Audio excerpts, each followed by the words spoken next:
Hello students. तो एक बार फिर मैं हाजिर हूं ideal and non ideal solution जो हम लोग डिस्कस कर रहे हैं उसका थर्ड और आखिरी पार्ट लेकर। और इस पार्ट में हम लोग आइडियल सॉल्यूशंस और नॉन आइडियल सॉल्यूशंस के बीच के डिफरेंस को जानेंगे। वैसे तो हम लोगों ने individually ideal solutions and non ideal solutions को समझा है, ग्राफिकली भी हम लोगों ने उन दोनों को समझ लिया है। तो on the basis of those concepts हम लोग अब दोनों के बीच में नीट एंड क्लियर डिफरेंस जो है वो जानेंगे कि क्या होता है उनके बीच डिफरेंस। तो आइए स्टार्ट करते हैं। और मैं यहाँ पे एक टेबल आपके लिए बना देता हूं जिसमें कि एक तरफ मैं लिख देता हूं आइडियल सॉल्यूशन और दूसरे तरफ नॉन आइडियल सॉल्यूशन। तो ये हो गया आइडियल सॉल्यूशंस और दूसरे तरफ हो गया नॉन आइडियल सॉल्यूशंस। ओके, तो ये दो तरह के सॉल्यूशंस हो गए जिनके बीच हमको डिफरेंस समझना है, क्या क्या डिफरेंसेस होते हैं।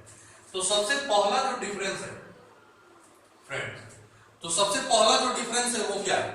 तो आप लोगों को जैसा मैंने बताया था कि जब आइडियल सॉल्यूशंस तैयार होते हैं तो उसमें क्या होता है कि जो ए टाइप इंटरेक्शन है और जो बीबी टाइप इंटरेक्शन है, ठीक है, क्लियर हो रहा होगा आप लोगों को। जिन लोगों को क्लियर नहीं हो रहा है वो पहले दोनों पार्ट देख लें तो क्लियर हो जाएगा।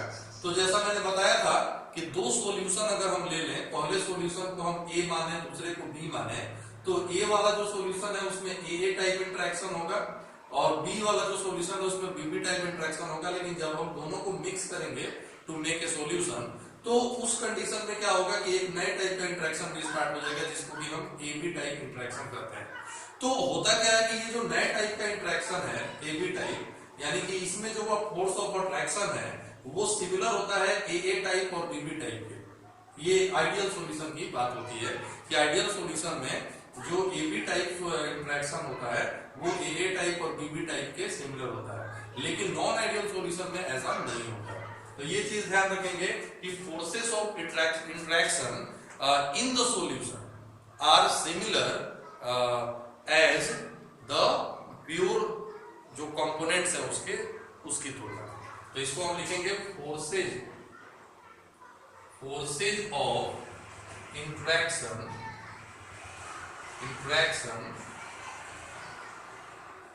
इन the solution are similar to those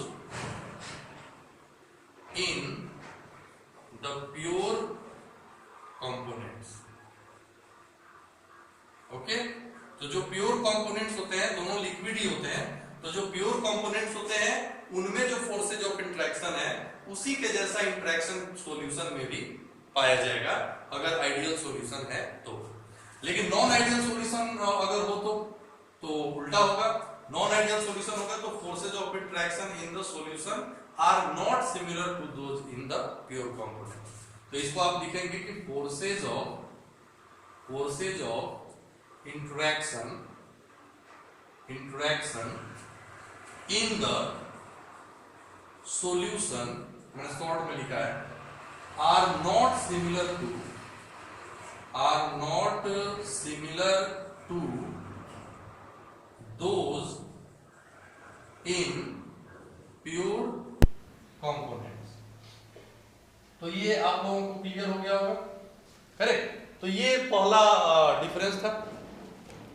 अब दूसरा डिफरेंस क्या है? तो मैंने ये बताया था कि जब भी आप तैयार करते हैं आइडियल सॉल्यूशन, तो जब तैयार हम लोग करते हैं दो लिक्विड्स को, जब हम लोग मिक्स करते हैं तो उनके वॉल्यूम में सामान्य तौर पे थोड़ा बहुत चेंज होता है और उसमें जो उसका जो टेम्परेचर है वो भी थोड़ा बहुत चेंज होता है ना।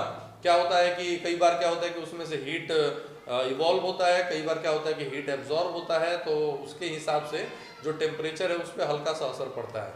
यानी कि जिसको कह सकते हैं कि जो एंथैल्पी ऑफ मिक्सिंग है वो जीरो होती है in case of ideal solution, जबकि in case of non ideal solution वो जीरो नहीं हो सकती है बिकॉज थोड़ा बहुत चेंज होता है। तो यहाँ पे हम ये लिख सकते हैं कि delta H of mixing is equal to 0, जबकि इसमें क्या होगा सेकंड में कि delta H of mixing can be equal to 0, ये 0 के इक्वल नहीं होता है। फिर तीसरा जो डिफरेंस है वो क्या है, तो तीसरा डिफरेंस है कि delta V on mixing is equal to 0 होता है, चूंकि वॉल्यूम में भी कोई चेंज नहीं होना चाहिए इन केस ऑफ आइडियल सॉल्यूशन, और नॉन आइडियल सॉल्यूशन के केस में चेंज होता है हल्का। ऐसा कोई बहुत ही मेजर या सिग्निफिकेंट चेंज नहीं होता है, बट बहुत ही माइनर होता है, बट होता है, इसीलिए हम लोग एज ए डिफरेंस उसको समझ रहे हैं या लिख रहे हैं। तो mixing is not equal to 0। तो ये हो गया डेल्टा वी और डेल्टा एच की बात, ठीक है। तो ये कुछ डिफरेंसेज हैं जो कि आइडियल सॉल्यूशन और नॉन आइडियल सॉल्यूशन के बीच होते हैं, और इसमें ध्यान रखना है आपको कि कभी भी जो मेन जो है नेचर इसका कि फोर्सेज ऑफ इंट्रैक्शन जो है वो सिमिलर होना चाहिए इन केस ऑफ आइडियल सॉल्यूशन, और वो सिमिलर नहीं होता है in case of non ideal solution. तो ये चीज ध्यान रखेंगे। अब रही बात वेपर प्रेशर की, एक और डिफरेंस आप चाहे तो समझ सकते हैं, सोच सकते हैं। वेपर प्रेशर के केस में क्या होता है कि अगर आइडियल सॉल्यूशन है तो जो राउल्ट्स लॉ जो है, राउल्ट्स लॉ का जो के अकॉर्डिंग जितना वेपर प्रेशर होना चाहिए उतना ही वेपर प्रेशर होता है in case of ideal solution. But non ideal solution के केस में क्या होता है कि वैसा नहीं होता है। तो आप इसको फाइनली और सबसे इंपॉर्टेंटली आप ऐसे भी लिख सकते हैं कि ये जो है आइडियल सॉल्यूशन दे ओबे, ठीक है, दे ओबे राउल्ट्स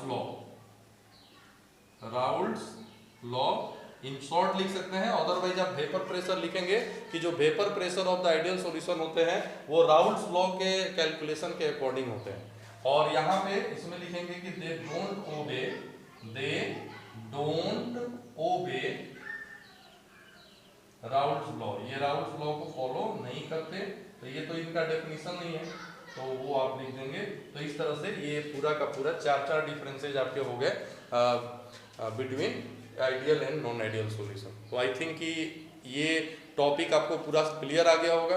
अगर कोई डाउट होगा तो डेफिनेटली आप कमेंट बॉक्स में लिख करके मुझे बताइए, और फिर वेट कीजिए नेक्स्ट वीडियो का, जो कि अभी आने वाले समय में और भी इंपॉर्टेंट टॉपिक्स के साथ मैं आने वाला हूँ। सॉल्यूशन के कुछ पार्ट्स बचे हुए हैं, तो wait for those videos, and तब तक के लिए गुड बाय टू एवरीबॉडी।